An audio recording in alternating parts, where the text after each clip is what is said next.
চলো বন্ধুরা, আজকে আমি তোমাদের সঙ্গে একটা দারুণ জিনিস শেয়ার করি। তোমরা অনেকেই ভাবতে পারো এটা আবার আমি কি দেখাচ্ছি। এটা হলো হারপিক, আর এটা হচ্ছে একটা কাঁসা বা পিতলের একটা বড় সাইজের বাটি, যেটাতে আমরা মেনলি তরকারি খেয়ে থাকি। হ্যাঁ, এটা তরকারির বাটি।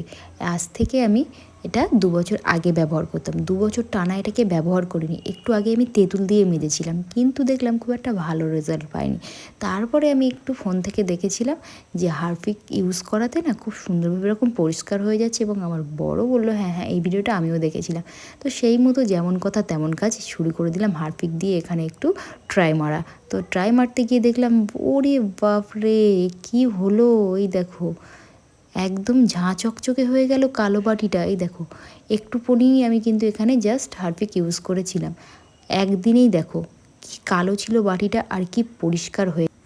তোমরা অনেকেই বলতে পারো এটা তো বাথরুম পরিষ্কার করে, তো দেখো বাথরুম পরিষ্কার সাথে সাথে কিন্তু আমার বাটিটাকেও পরিষ্কার করে দিয়েছি। অবশ্যই এই কমেন্টটা তোমরা করতে পারো, এই জন্য আমি নিজেই করে দিলাম। দাঁড়াও দাঁড়াও, বাথরুম পরিষ্কার করাটা আলাদা ব্যাপার, এটা হচ্ছে বাটি।